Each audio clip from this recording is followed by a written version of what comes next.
जय हिंद दोस्तों, आप सभी का स्वागत है अपने YouTube चैनल भावी शिक्षक मंच में। जैसा कि आप सभी लोग जानते हैं, हमारी एनसीईआरटी सीरीज चल रही है और जैसे ही हमारे 3 चैप्टर कंप्लीट होते हैं उसके बाद आप लोगों के लिए प्रैक्टिस सेट लेके आए जाते हैं। अभी जो है हमारी ज्योग्राफी चल रही है, इसमें जो है आपके चैप्टर नंबर 1, 2 एंड 3 जो है वो हमारे कंप्लीट हो चुके हैं।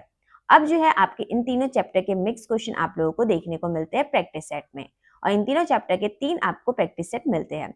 आपको जो है पहला वाला जो प्रैक्टिस सेट है वो हमारा कंप्लीट हो चुका है। आज जो है यानी कि फ्राइडे को हम कर रहे हैं अपना दूसरा प्रैक्टिस सेट। अब नेक्स्ट डे जो है हम क्या करेंगे, अपना थर्ड वाला प्रैक्टिस सेट को कंप्लीट करेंगे। तो इसमें जो है आपके कौन से चैप्टर है, चैप्टर नंबर 1 सौर मंडल में पृथ्वी, इससे आपके क्वेश्चंस आपको इसमें देखने को मिलेंगे। चैप्टर नंबर 2 ग्लोब, अक्षांश एवं देशांतर, इससे रिलेटेड क्वेश्चन जो आप लोगों को इसमें वीडियो में देखने को मिलेंगे। पृथ्वी की गतियां, इससे भी रिलेटेड मिलेंगे। यानी कि इन 3 चैप्टर से जो है आपको रिलेटेड क्वेश्चन जो है, मिक्स क्वेश्चन जो है आप लोगों को इस प्रैक्टिस सेट में देखने को मिलेंगे। और ये प्रैक्टिस सेट आप लोगों के लिए काफी ज्यादा इंपॉर्टेंट है, चाहे आप किसी भी एग्जाम की तैयारी कर रहे हो, चाहे वो आप एसएससी की कर रहे हो, पीसीएस की कर रहे हो, सीटेट हो या एचटेट हो, DSSB super TET, BPSC TRE 4 या और आपके केवीएस एनवीएस जो भी आपके होंगे, सभी टीचिंग एग्जाम या फिर नॉन टीचिंग एग्जाम के लिए काफी ज्यादा इंपॉर्टेंट है। जहाँ पे भी ना आपके ज्योग्राफी पूछी जाती है, जहाँ आपकी ज्योग्राफी पूछी जाती है, और आपको पता है कि एनसीईआरटी से जो है क्वेश्चंस आते हैं। आप ये बात जानते हैं कि एनसीईआरटी से मैक्सिमम क्वेश्चन आप लोगों को हर एक एग्जाम में देखने को मिलते हैं। कई में डायरेक्ट क्वेश्चन पूछे जाते हैं, कई में थोड़ा घुमा के पूछा जाता है, कई में कथन कारण पूछे जाते हैं, इस तरीके से। तो आपको जो है पहले मैं कॉन्सेप्ट क्लियर करवाती हूँ, उसके बाद जो है मैं आप लोगों के लिए प्रैक्टिस सेट लेके आती हूँ, ताकि हमें ये होता है कि कॉन्सेप्ट तो हमारे क्लियर हो गए, बट हम जब प्रैक्टिस सेट करते हैं ना, तब हमें ज्यादा अच्छे से हमारा रिविजन हो पाता है, हमारे ज्यादा अच्छे से क्लियर हो पाती है चीजें, और हमारे दिमाग में जो है आंसर्स भी जो है वो बैठ जाते हैं, तो आपको याद भी होती है चीजें। तो इसलिए जो है मैं आप लोगों के लिए प्रैक्टिस सेट लेके आती हूँ साथ के साथ कॉन्सेप्ट के बाद, ताकि जो है आपकी अच्छे से प्रैक्टिस हो सके। और मैं ये नहीं करती हूँ कि आपके सारे चैप्टर्स कंप्लीट करा दूं उसके बाद प्रैक्टिस सेट लाऊं, नहीं, मैं बीच बीच में ही लेके आती हूँ, ताकि आपकी और अच्छे से प्रिपरेशन हो सके, क्योंकि हम चीजें ना भूल जाते हैं इस वजह से। तो चलिए दोस्तों, अगर आप लोगों को जो है मेरी वीडियो अच्छी लग रही हो, आपको क्वेश्चंस अच्छे लग रहे हो, आपको कॉन्सेप्ट समझ में आ रहे हो, तो आप लोग जो है वीडियो को like, subscribe, share and bell icon दबाना ना भूलें। अब तो हम स्टार्ट करते हैं गाइस, अपना बिना किसी देरी के हम स्टार्ट करते हैं अपना प्रैक्टिस सेट 2, यानी क्वेश्चन नंबर 1 हम सबसे पहले स्टार्ट करते हैं। क्वेश्चन नंबर 1, अंतरिक्ष से देखने पर पृथ्वी निम्नलिखित में से किस रंग की दिखाई देती है? आप लोगों को ये बताना है जो हमारा अर्थ है वो कौन से कलर का देखने को दिखता है जब हम अंतरिक्ष में होते हैं। अंतरिक्ष से ये कलर कैसा है, इसका हमारे अर्थ का कलर कौन सा है? पहला हरा, ऑप्शन नंबर बी काला, ऑप्शन नंबर सी नीला, ऑप्शन नंबर डी इनमें से कोई नहीं। तो इसका आंसर तो आप सभी लोग जानते होंगे, बहुत ही ज्यादा इजी है। इसका आंसर है नीला, यानी कि option number C, blue colour की हमारी अर्थ देखने को मिलती है। क्यों? क्योंकि इस पे जो है मैक्सिमम क्या है, हमारा पानी आपको देखने को मिलता है, ओशंस आपको देखने को यहाँ पे मिलते हैं। तो भूमि आपको यहाँ पे कमी देखने को मिलती है, बट हमारे जो ओशन है ना वो बहुत ज्यादा यहाँ पे आपको लोगों को देखने को मिलता है, पानी ही पानी आप लोगों को देखने को मिलता है। तो इसलिए जो है हमारी पृथ्वी का कलर है नीला। आते हैं नेक्स्ट क्वेश्चन, इसका सी हो गया। Next question, question number 2, globe के संदर्भ में निम्नलिखित कथनों में से कौन से कथन असत्य है? गाइस ये आप क्वेश्चन ना अच्छे से पढ़िएगा, क्योंकि यहाँ पे असत्य, सत्य, सही नहीं या सही ऐसे क्वेश्चन पूछे जाते तो हम कंफ्यूज हो जाते, इस वजह से यहाँ पे आपको असत्य बताना है, यानी कि आपको यहाँ पे नेगेटिव बताना है। तो आपका पहला कथन है, एक सुई ग्लोब में झुकी हुई अवस्था में स्थित होती है जिसे अक्ष कहते हैं। इनका कहने का मतलब ये अर्थ है, और ऐसे जो है हमारी एक सुई चुभी हुई है इस तरीके से, और इसे इन लोगों ने क्या बोला, इन्हें बोला इसको अक्ष क्या है। क्या ये बात सही है या नहीं? ग्लोब पर वे दो बिंदु जिनसे होकर सुई गुजरती है उत्तर तथा दक्षिणी ध्रुव कहलाते हैं। ये वाला बिंदु और ये वाला बिंदु, ये उत्तर वाला कहलाएगा उत्तर ध्रुव, उत्तरी ध्रुव, और ये दक्षिणी ध्रुव। ये बात इन्होंने बोली है, उत्तरी ध्रुव, और इसको क्या बोला, दक्षिणी ध्रुव। ग्लोब को सुई के चारों ओर पृथ्वी की भांति पूरब से पश्चिम की ओर घुमाया जा सकता है। आप मुझे ये बताइए, जो हमारी अर्थ है क्या वो पूरब से पश्चिम की ओर घूमती है? जी नहीं, ये घूमती है पश्चिम से पूरब की ओर, पश्चिम से पूरब की ओर, यानी कि वेस्ट से हमारे ईस्ट की ओर घूमती है हमारी पृथ्वी। तो आपको यहाँ पे असत्य पूछा गया था, इसलिए हमारा ऑप्शन नंबर 3 जो है वो करेक्ट आंसर हो जाएगा। आते हैं नेक्स्ट क्वेश्चन, क्वेश्चन नंबर 3, निम्नलिखित ग्रहों में से कौन से ग्रह बाह्य ग्रह है? यहाँ पे आपको बाह्य ग्रह यानी कि बाहरी ग्रह जो है हमारे वो बताने, एस्टेरॉइड बेल्ट के बाद वाले ग्रह। आपके 4 ग्रह होते हैं, 1 2 3 4, ये आंतरिक ग्रह होते हैं। इसके बाद आप लोगों को ना एस्टेरॉइड बेल्ट देखने को मिलती है जिसको हम क्षुद्र ग्रह बोलते हैं। क्षुद्र ग्रह की जो पट्टी होती है वो आप लोगों को यहाँ पे देखने को मिलती है, इस तरीके से पट्टी बनी हुई है। इसके बाद आप लोगों को 4 और ग्रह देखने को मिलते हैं और ये जो है आपके बाह्य ग्रह, ये चारों क्या कहलाते हैं हमारे गाइस? इन्हें कहते हैं हम बाह्य ग्रह। और इन चारों को हम क्या कहते हैं? इन चारों को हम कहते हैं आंतरिक ग्रह। आंतरिक ग्रह। तो आपका सबसे ये पहला आपका कौन सा है? बुध। दूसरा कौन सा है? शुक्र। तीसरे नंबर पे सन से आपकी ये लाइन बता रही हूँ मैं, सन सबसे पहले आपके यहाँ पे ना सूरज है। इसके बाद जो है ग्रहों की अवस्था में बता रही हूँ कि इनके जो सूर्य की अवस्था में जो है पहला नंबर पे कौन आता है, फिर दूसरे नंबर पे कौन आता है, तीसरे नंबर पे, चौथे नंबर पे। ये आकार के माध्यम से नहीं है, याद रखना है आपको। यहाँ पे हमारी पृथ्वी, मंगल, बृहस्पति, उसके बाद हमारी आती है बृहस्पति के बाद शनि, यूरेनस और लास्ट हमारी है नेपच्यून। नेपच्यून। तो आपको यहाँ पे बताना है कि हमारे बाह्य ग्रह कौन कौन से हैं। क्या यूरेनस आपको बाह्य ग्रह में दिख रहा है? जी हाँ, ये रहा हमारा यूरेनस, ये तो है। बृहस्पति आपको बाह्य ग्रह में दिख रहा है? बिल्कुल, बृहस्पति भी हमें दिख रहा है। ऑप्शन नंबर बी भी है। शनि, शनि दिख रहा है आप लोगों को? शनि भी दिख रहा है। यानी कि ये सारे के सारे आपके करेक्ट है, यानी कि ऑप्शन नंबर डी आपका करेक्ट आंसर है। ये तीनों ही जो है बाह्य ग्रह के अंदर आते हैं। नेक्स्ट क्वेश्चन, क्वेश्चन नंबर 4, निम्नलिखित में से कौन सा ऋतु में परिवर्तन का कारण है? जो हमारे सीजन होते हैं उनको जो चेंज होते हैं उनका परिवर्तन, ऋतु चेंज, सीजन चेंज का कारण क्या है? पहला ऑप्शन है आपका सूर्य के चारों ओर पृथ्वी की स्थिति में परिवर्तन, पृथ्वी का गुरुत्वाकर्षण बल।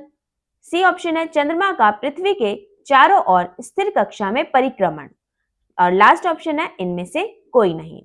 इसका आंसर हो जाएगा ऑप्शन नंबर ए। जो सूर्य के चारों ओर पृथ्वी की स्थिति में परिवर्तन होता है ये हमारा सन है, और हमारी जो अर्थ इस तरीके से ना घूमती है, कभी यहाँ है, कभी यहाँ पे, कभी यहाँ पे, कहीं यहाँ पे, यहाँ पे, यहाँ पे।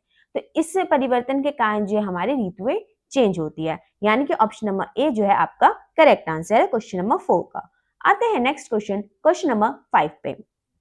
नेक्स्ट क्वेश्चन है हमारा, किन खगोलीय पिंडों को तारा कहते हैं? कौन से खगोलीय पिंड है जिन्हें हम स्टार कहते हैं? स्टार किन्हें कहते हैं? मैंने आपको पिछले वीडियो में आपको प्रैक्टिस सेट 1 में बताया था कि हम ग्रह किसे कहते हैं। यहाँ क्वेश्चन पूछ लिया गया कि तारा किसे कहते हैं। आपको कॉन्सेप्ट मैंने सारे क्लियर करवाया, तो आप लोगों को ये आंसर आना चाहिए। जो आकार में छोटे होते हैं। क्या तारे आकार में छोटे होते हैं? जिनके पास अपनी ऊष्मा एवं प्रकाश होता है। क्या तारों के पास अपनी ऊष्मा होती है? क्या अपना प्रकाश होता है? जो आकार में बहुत बड़े होते हैं। क्या तारे हमेशा, सारे तारे जो है बहुत बड़े हैं? जिनके पास अपनी ऊष्मा एवं प्रकाश नहीं होता है। आप लोगों को ये बताना है। आप लोगों को ये पता होगा कि जिनके पास ऊष्मा और प्रकाश नहीं होता, इन्हें तो हम कहते हैं ग्रह। जो हमारे 8 ग्रह हैं वो जो आकार में बहुत बड़े होते हैं, ऐसा कुछ नहीं है, आकार में छोटे बड़े दोनों ही शेप के आपके देखने को मिलते हैं तारे। इसका आंसर ऑप्शन नंबर बी, कि इनके पास अपनी ऊष्मा होती है और इनके पास प्रकाश होता है। इन्हीं की ऊष्मा और इन्हीं के प्रकाश से जो है कौन चमकता है? कौन चमकता है? ग्रह चमकते हैं। हमारी पृथ्वी को किससे लेती है प्रकाश? तारे से लेती है। कौन सा तारा? सूर्य से लेती है। सूरज भी एक तारा है। आप लोगों को मैंने बहुत अच्छे से कॉन्सेप्ट में समझाया, मैंने इमेज लगाई थी, ऐसे सन की इमेज लगाई थी, एंड देन यहाँ पे स्टार की एक इमेज लगाई थी बहुत अच्छी सी, और फिर मैंने यहाँ पे ऐसे एरो बना के दिखाया था, और ऊपर फिर मैंने लिखा था कि सूर्य एक तारा है, एक तारा है। ये स्टेटमेंट आप लोगों को याद रखना है, ठीक है। तो हमारा ऑप्शन नंबर बी करेक्ट हो जाएगा कि तारे किसे कहते हैं? जिनके पास अपनी ऊष्मा होती है और जिनके पास अपने प्रकाश होते हैं। नेक्स्ट क्वेश्चन, क्वेश्चन नंबर 6, निम्नलिखित कथनों में से कौन से कथन गलत है? क्या पूछा है? गलत पूछा गया है गाइस यहाँ पे, यानी कि नेगेटिव पूछा गया है। उपग्रह अपने ग्रहों की परिक्रमा करते हैं। जो उपग्रह होते हैं, जो हमारा चंद्रमा है, ये हमारा अर्थ हो गया, और यहाँ पे हमारा चंद्रमा है। ये मान लीजिए मैं ऐसे करके बना देती हूँ, ये हमारा चंद्रमा है। क्या ये जो है अपने ग्रहों की जो है अपना इसके, ये इसका ग्रह क्या है? अर्थ, और जो चंद्रमा है वो उपग्रह। तो ये जो है अपने अर्थ की जो है, चंद्रमा जो है वो क्या करता है? हमारे अर्थ की जो है वो क्या करता है? परिक्रमा करता है। साथ ही सूर्य की भी परिक्रमा करते हैं। क्यों? सूर्य की परिक्रमा क्यों करते हैं? क्योंकि यहाँ पे जो है ये पूरा का पूरा ही ऐसे परिक्रमा करते हैं, तो यहाँ पे चांद भी साथ के साथ आ रहा है, साथ के साथ उपग्रह भी आ रहे हैं और जो हमारा ग्रह होते हैं दोनों ही आ रहे हैं, इस वजह से। तो आपका जो है ये वाला जो ऑप्शन है बिल्कुल करेक्ट है। चंद्रमा की पृथ्वी से दूरी लगभग 5,84,400 किलोमीटर है। ये हमारा चांद है और ये हमारा क्या है, अर्थ है। इनके बीच की दूरी कितनी है? इनके बीच की दूरी है 3,84,400। ये ऑप्शन आपका रॉन्ग हो जाता है। लास्ट ऑप्शन है आपका, पृथ्वी के ग्रह उपग्रह चंद्रमा का व्यास पृथ्वी के व्यास से केवल 1/4 है। ये आपका करेक्ट है कि जो पृथ्वी का व्यास है, पृथ्वी के उपग्रह का जो का व्यास जो है पृथ्वी से सिर्फ 1/4 ही जो है वो है। तो ये वाला आपका ऑप्शन नंबर बी करेक्ट हो जाएगा। क्यों? क्योंकि यहाँ पे गलत पूछा गया था। नेक्स्ट क्वेश्चन, क्वेश्चन नंबर 7, नीला ग्रह किसे कहते हैं? ये तो आप लोगों को पता होगा, ये तो आपका क्वेश्चन नंबर 1 में भी आ गया था। नीला ग्रह किसे कहते हैं? ये जो है पृथ्वी को कहते हैं। क्यों कहते हैं? क्योंकि यहाँ पे वाटर जो है बहुत ज्यादा है, इस वजह से, ओशन से, इसलिए। नेक्स्ट क्वेश्चन, क्वेश्चन नंबर 8, उत्तरी ध्रुव से दक्षिणी ध्रुव को जोड़ने वाली संदर्भ रेखा को क्या कहा जाता है? ये हमारा अर्थ हो गया, ये हो गया हमारा उत्तरी ध्रुव, ये हो गया हमारा दक्षिणी ध्रुव, और यहाँ से जो रेखा ऐसे जोड़ी जा रही है, इन रेखाओं को हम क्या कहते हैं? ये आप लोगों को पता होगा। ये लंबी लंबी लाइंस, इनको क्या कहते हैं? प्रॉपर ऐसे करके जा रही है, तरबूज की भांति, जैसे आप लोगों ने तरबूज देखा होगा उसी तरीके से आप लोगों को देखने को मिलता है। क्या इसे हम कर्क रेखा कहते हैं? क्या इसे हम देशांतरी यामनोत्तर रेखाएं कहते हैं? क्या इसे हम अक्षांश रेखाएं कहते हैं? क्या इसे हम मकर रेखा कहते हैं? आप लोगों को पता है कर्क रेखा किसे कहते हैं? ये हमारा इक्वेटर हो गया, 0 डिग्री अक्षांश, इसी के ऊपर जो है हमारे 23.5 डिग्री जो है हमारी नॉर्थ में हो जाती है, इसे हम कहते हैं कर्क रेखा। और अक्षांश रेखा जो है, इन सारे को अक्षांश रेखाएं बोलते हैं। जो लेटिव लाइंस होती है इन्हें हम बोलते हैं लैटिट्यूड, ये अक्षांश रेखाएं होती है। और मकर रेखा किसे कहते हैं? ऐसे ही सेम जो है हमारी ये इक्वेटर है, इसके नीचे वाली साइड जो 23.5 डिग्री साउथ है, 23.5 डिग्री साउथ, इसको हम बोलते हैं मकर। ऊपर वाली को कर्क, 23.5 नॉर्थ को कर्क। तो ये भी आपका नहीं होगा, कर्क भी मैंने समझा दिया। देशांतरीय यामनोत्तर जो है हम इन लंबी लंबी लाइंस को लॉन्गिट्यूड कहते हैं, और ये हमारी होती है देशांतरीय। मैंने आपको इमेज से समझाया हुआ है अच्छे से। नेक्स्ट क्वेश्चन, क्वेश्चन नंबर 9, प्रदीप्ति वृत्त किसे कहते हैं? जो प्रदीप्ति वृत्त है वो किसे कहा जाता है? ऑप्शन नंबर ए, ग्लोब पर वह वृत्त जो दिन और रात को विभाजित करते हैं। जो हमारा दिन और रात को विभाजित करते हैं, क्या उसे हम प्रदीप्ति वृत्त कहते हैं? बी ऑप्शन है आपका, ग्लोब पर वह वृत्त जो तापमान को विभाजित करता है, और जो टेम्परेचर को विभाजित करता है, क्या उसे कहते हैं हम? ग्लोब पर वह वृत्त जिसके द्वारा किसी स्थान की सही स्थिति ज्ञात की जाती है। किसी स्थान की सही स्थिति ज्ञात करते हैं तो उसे हम प्रदीप्ति वृत्त कहते हैं, और इनमें से कोई नहीं। तो इसका आंसर क्या होगा? प्रदीप्ति वृत्त किसे कहते हैं? जो हमारा जो पृथ्वी को दिन और रात में जो है डिवाइड करते हैं, दिन एंड रात में डिवाइड करता है, इसको हम कहते हैं प्रदीप्ति वृत्त। यानी कि ऑप्शन नंबर ए जो है आपका करेक्ट आंसर हो जाएगा क्वेश्चन नंबर 9 का। नेक्स्ट क्वेश्चन, क्वेश्चन नंबर 10, सौर मंडल में किन 2 ग्रहों के बीच क्षुद्र ग्रह पट्टी पाई जाती है? यहाँ पे आपके ग्रह हो जाते हैं 4, अंदर आंतरिक ग्रह, 4 आपके बाह्य ग्रह हो गए। यहाँ पे आपको एस्टेरॉइड बेल्ट दिखती है इस तरीके से, जिसे हम जो है क्षुद्र ग्रह पट्टी भी कहते हैं ऐसे। तो ये कौन से जो है ग्रहों के बीच है? पहला आपका कौन सा है गाइस? बुध, सेकंड नंबर पे शुक्र, थर्ड नंबर पे अर्थ, फोर्थ नंबर पे मंगल, फिफ्थ नंबर पे बृहस्पति, सिक्स्थ नंबर पे आपका आ जाएगा शनि, फिर आता है हमारा यूरेनस, लास्ट हमारा होता है नेपच्यून। तो आपका ये पूछा जा रहा है कि इनके जो है साइड में कौन से, ये वाला और ये वाला पूछा जा रहा है, यानी कि ये और ये पूछ रहा है। तो मंगल और बृहस्पति के बीच में हमारा आता है क्षुद्र ग्रह पट्टी, जिसे हम बोलते हैं एस्टेरॉइड बेल्ट, यानी कि मंगल बृहस्पति। ये आपका ऑप्शन नंबर बी जो है वो करेक्ट आंसर है क्वेश्चन नंबर 10 का। नेक्स्ट क्वेश्चन, क्वेश्चन नंबर 11, पौराणिक रोमन कहानियों में सूर्य देवता को क्या कहा जाता था? ये तो प्रॉपर एनसीईआरटी से ही आया है। जो हमारी रोमन कहानियां थी पुरानी, उसमें जो है सूर्य देवता को क्या कहते थे? क्या ऑप्शन नंबर ए में बोला गया है सौर, ऑप्शन नंबर बी सोल, ऑप्शन नंबर सी अग्नि, ऑप्शन नंबर डी सोम। तो इसका आंसर क्या है? सूर्य देवता को सोल कहा जाता था, यानी कि option number B correct answer है। नेक्स्ट क्वेश्चन, क्वेश्चन नंबर 12, सौर मंडल का निर्माण निम्नलिखित में से किससे मिलकर होता है? जो सौर मंडल है उसका निर्माण जो है किन किन चीजों से मिलके होते हैं। ऑप्शन नंबर ए सूर्य, ऑप्शन नंबर बी खगोलीय पिंड, ऑप्शन नंबर सी 8 ग्रह, ऑप्शन नंबर डी उपग्रह, ऑप्शन नंबर ई उपयुक्त सभी। इसमें आपका सौर मंडल में जो है सूर्य भी आता है, खगोलीय पिंड भी आते हैं, 8 ग्रह भी आते हैं, उपग्रह भी आते हैं, यानी कि ऑप्शन नंबर ई जो है आपका करेक्ट आंसर हो जाएगा। नेक्स्ट क्वेश्चन, क्वेश्चन नंबर 13, निम्नलिखित ग्रहों में से सबसे अधिक उपग्रह किसके पास है? इसमें आप लोगों को ये बताना है कि मैक्सिमम उपग्रह किसके पास है। जैसे हमारे पास तो एक ही ग्रह उपग्रह है, हमारे पृथ्वी के पास कितने उपग्रह है गाइस? एक ही उपग्रह है जो है हमारा चंद्रमा। अर्थ के पास आपको कितने उपग्रह मिलते हैं? एक उपग्रह मिलते हैं।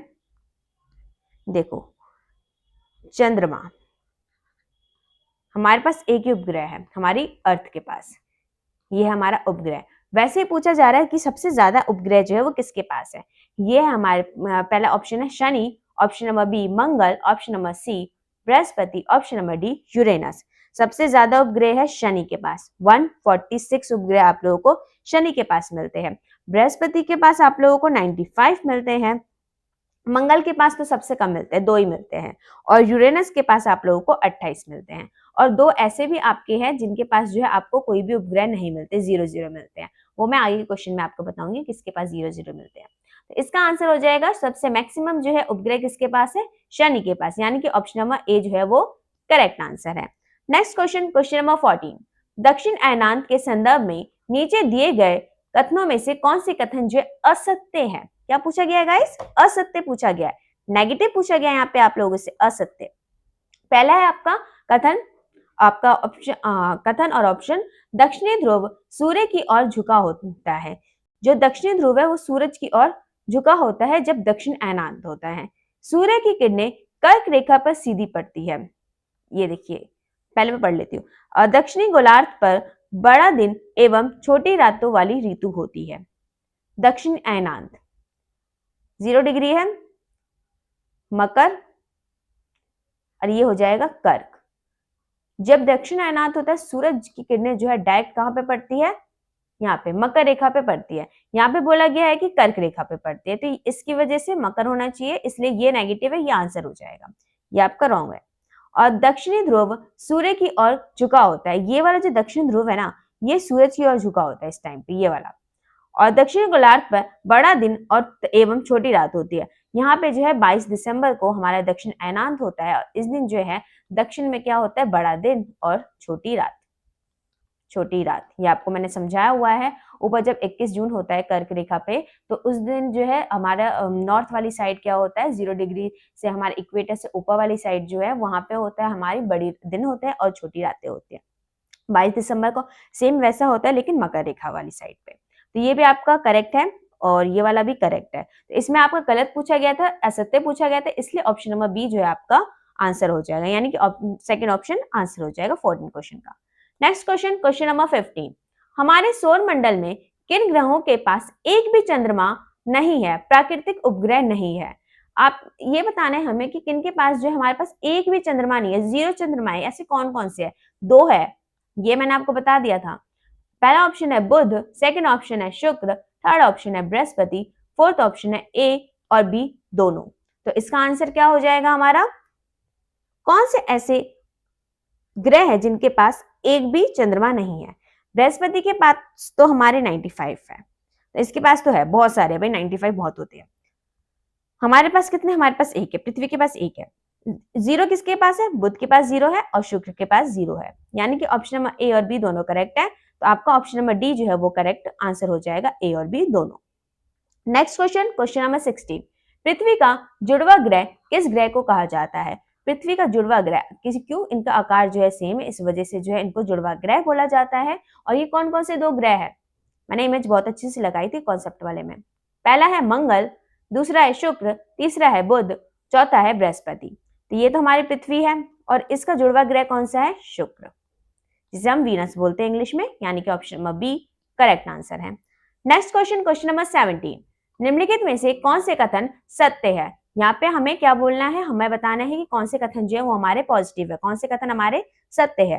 पहला आपको कथन दिया गया है, प्रमुख यामनोत्तर तथा 180 डिग्री यामनोत्तर मिलकर पृथ्वी को समान भागों पूर्वी गोलार्ध और पश्चिमी गोलार्ध में विभक्त करते हैं। जैसे कि ये हमारा जो है अर्थ है, बीच में से यमुनोत्तर जा रहा है, हमारा देशांतर जा रहा है, देशांतर जो हमारे 180 डिग्री वाली बात कर रहे हैं यहाँ पे, तो ये जो है पूरब में डिवाइड कर रहा है और ये पश्चिम गोलार्ध में डिवाइड किया जा रहा है। तो ये वाला कथन तो करेक्ट है। 180 डिग्री पूरब एवं 180 डिग्री यमुनोत्तर जो है एक ही रेखा पर स्थित है, ये भी आपका करेक्ट है। यानी कि ऑप्शन नंबर ए दोनों ही सही है। ऑप्शन नंबर 1 और 2 आपका जो ऑप्शन नंबर ए है, यानी कि हमारा कथन 1 और कथन 2 जो है दोनों ही करेक्ट है, यानी कि ऑप्शन नंबर 1 करेक्ट आंसर हो जाएगा। नेक्स्ट क्वेश्चन, क्वेश्चन नंबर 18, पृथ्वी को अपने अक्ष पर 1 डिग्री घूमने में कितना समय लगता है? ये मैंने आपको बहुत अच्छे से समझाया हुआ है कॉन्सेप्ट वाले में, तो इसमें मैं एक्सप्लेन नहीं करूंगी, इसमें मैं डायरेक्ट आंसर बताऊंगी। तो ऑप्शन नंबर ए है 5 मिनट, ऑप्शन नंबर बी है 7 मिनट, ऑप्शन नंबर सी है 4 मिनट, ऑप्शन नंबर डी है 60 मिनट। तो 1 डिग्री पृथ्वी 1 डिग्री जब घूमती है तो कितने मिनट में घूमती है? 4 मिनट में। कितने मिनट में? 4 मिनट में, यानी कि option number C correct answer है। नेक्स्ट क्वेश्चन, क्वेश्चन नंबर 19, निम्नलिखित दिए गए कथनों में से कौन से कथन सत्य है, कौन से पॉजिटिव है? सूर्य के चारों ओर चक्कर लगाने वाले पत्थरों के छोटे छोटे टुकड़ों को उल्कापिंड कहते हैं।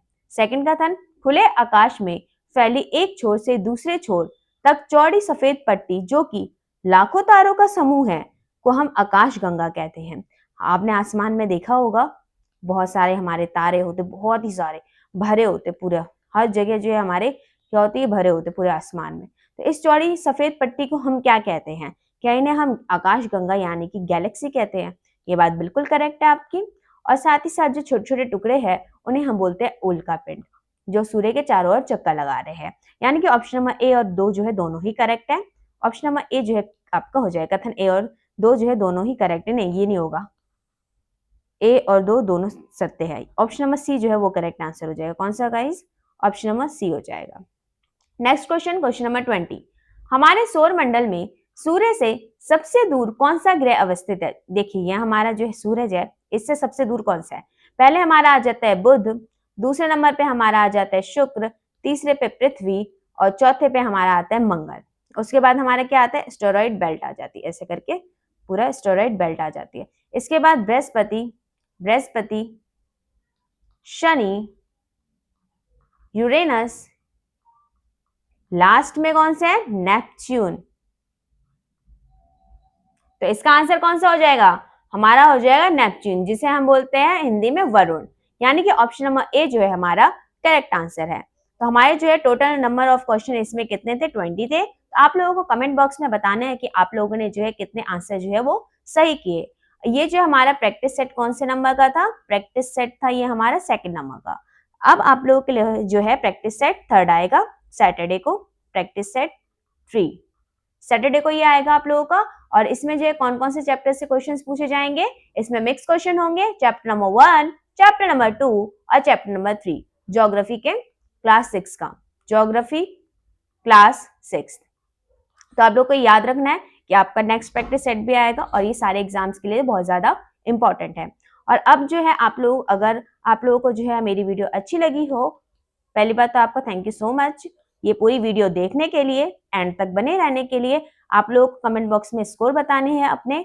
और जो आप लोग को अगर मेरी वीडियो अच्छी लग रही हो तो आप लोग जो है चैनल को like, subscribe, share and bell icon दबाना ना भूलें। क्या क्या करना है आप लोगों को guys? Like, subscribe, share and साथ ही साथ आप लोगों को बेल आइकन भी दबाना है।